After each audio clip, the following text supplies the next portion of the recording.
危機的状況をプラスに変える動画版日本語で USA。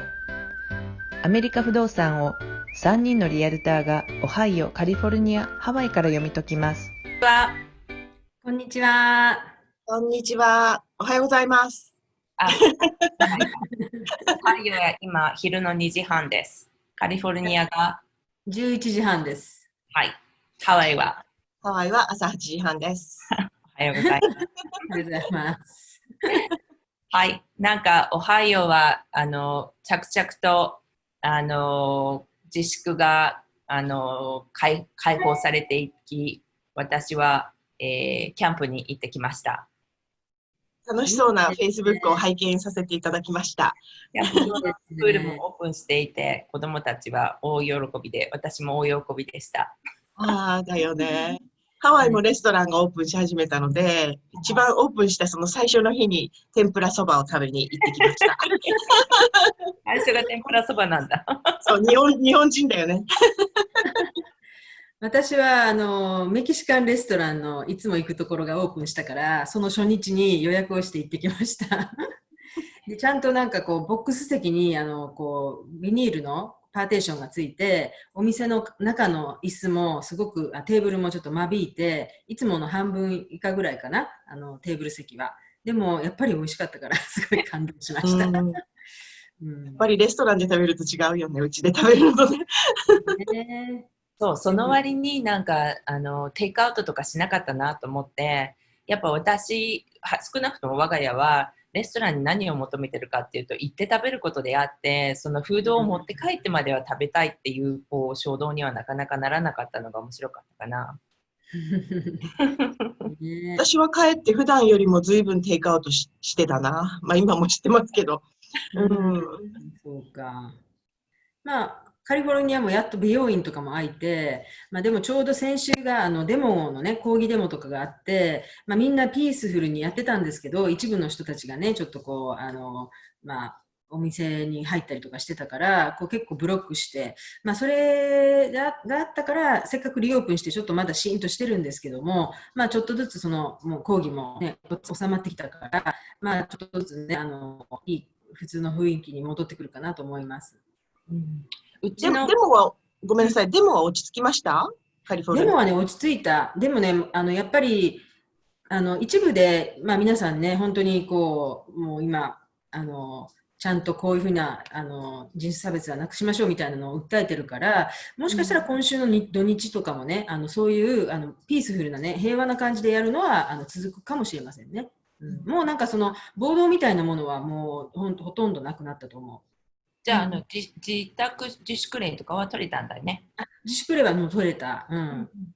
4日間ぐらい出たかな。オハイオも同じような感じだったかしらね。よかったです。少しずつ全くの元には戻らないのかもしれないけれども、レストランとか徐々に人が外に出るようになってね。そうだね。4月にはオハイオで、観客を動員した PGA ツアーが2週連続で開催されます。これがね、いよいよですね。どんな感じになるのか、ちょっと楽しみです。今日はまた視聴者の方から、ご質問をいただいてます。それにお答えしたいと思います。ひろこさん、お願いしてもいいかしら。はい、ご質問いただきました方の内容をご紹介します。どうもありがとうございます。こんにちは。いつも有益な情報を発信していただきましてありがとうございます。なかなか私はアメリカカリフォルニア州オレンジカウンティに住んでいる20代半ばの男性です。なかなか調べにくいアメリカのリアルターの情報発信をいただきまして、いつも感謝しています。アメリカに来てから3年が経って、いろいろ将来のことを考えて、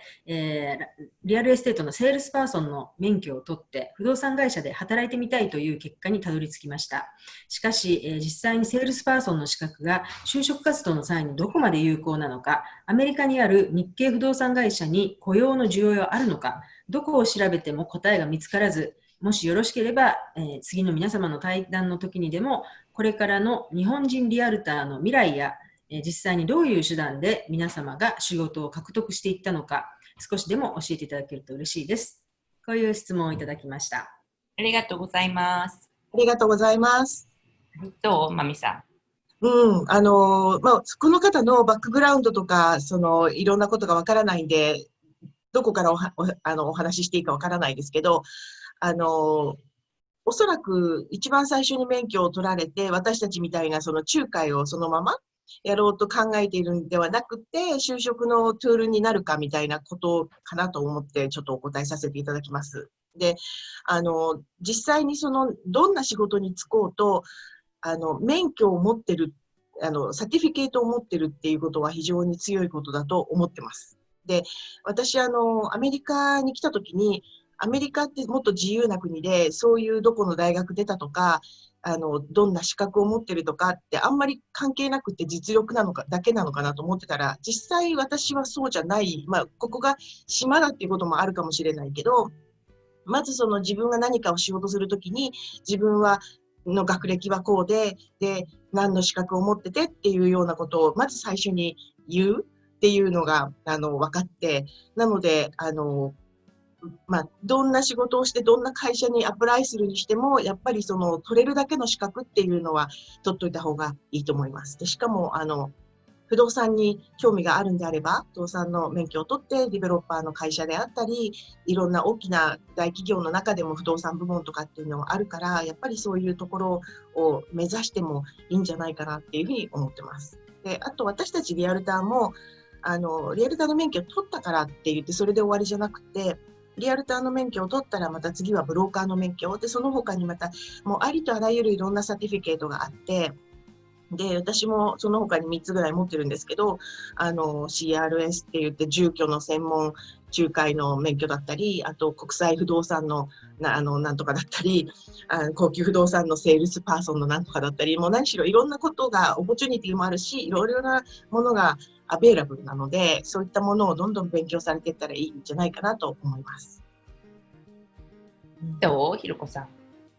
本当、バミさん言った通りで、多分この方はまだこれから20代半ばということなので、いろんなお仕事をやっていかれるんですけど、アメリカって日本みたいに会社に一旦入ってからずっと長く勤めて、会社がエデュケーションしてくれるっていうんじゃなくって、実力をつけて次のところにステップアップしていくっていうような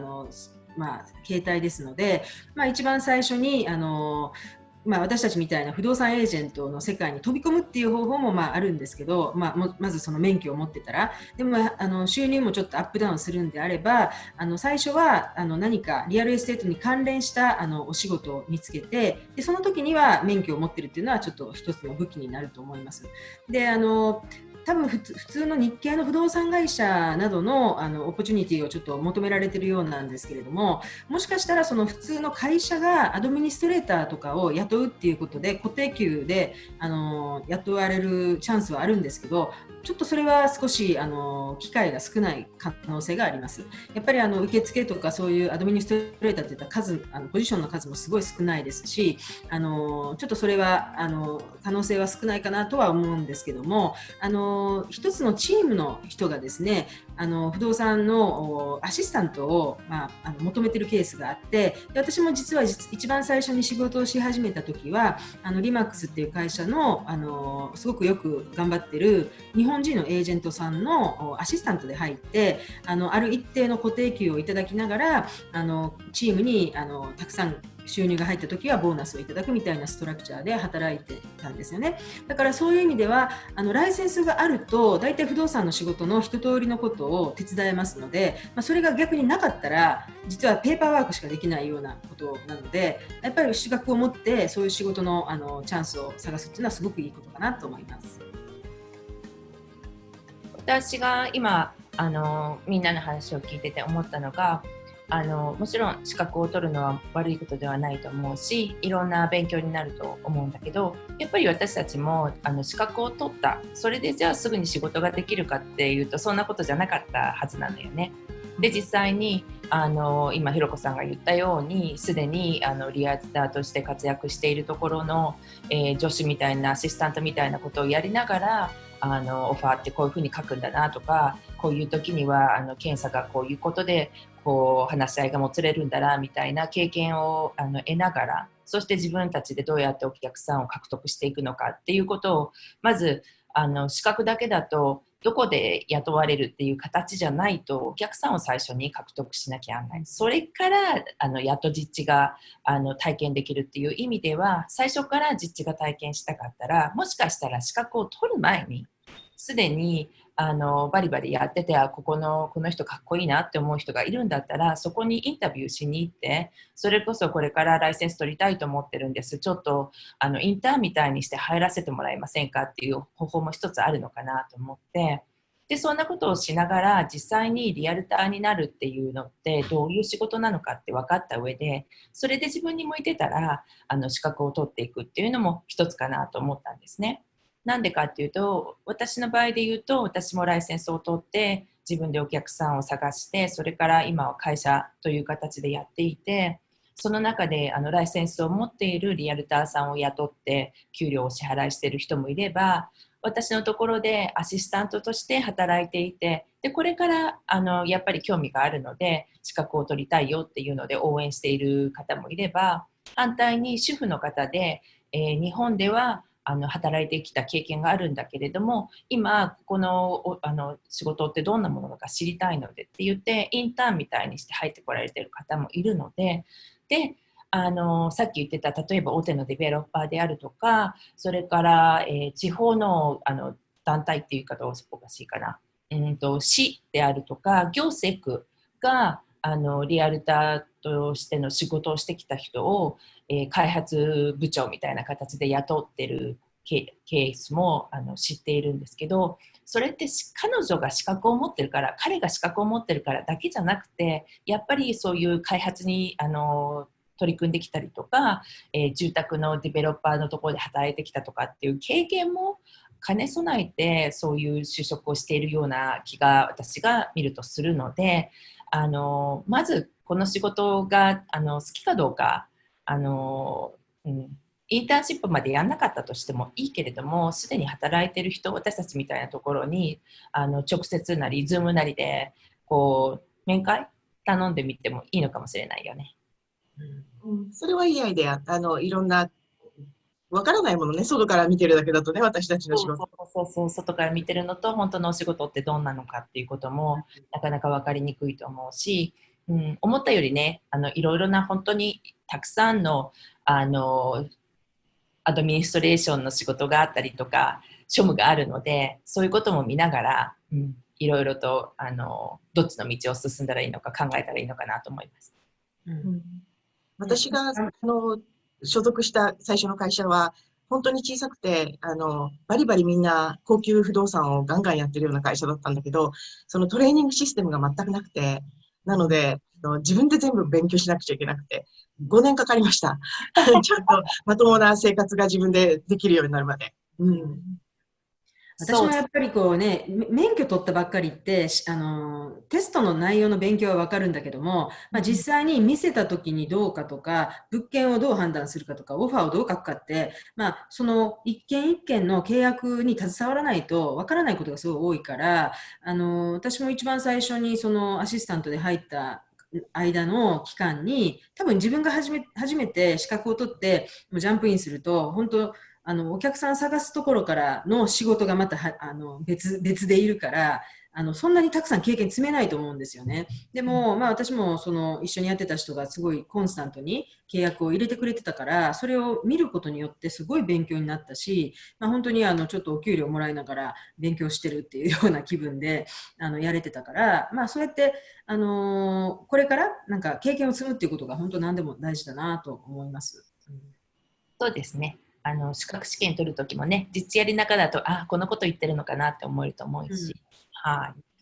こんな回答でいかがでしたでしょうか。またこれを聞いて、だったらこういうのはどうなのってあったら、続けて質問してもらえればお手伝いできるだけお手伝いしていきたいと思ってます。ありがとうございました。次回は、アメリカのお家探し、今度はクロージングからじゃないね、オファーを入れるところからクロージングまでの流れをおさらいしてみたいと思います。また次回よろしくお願いします。よかったらいいねボタンとか登録お願いします。お願いします。質問もよろしくお願いします。ありがとうございます。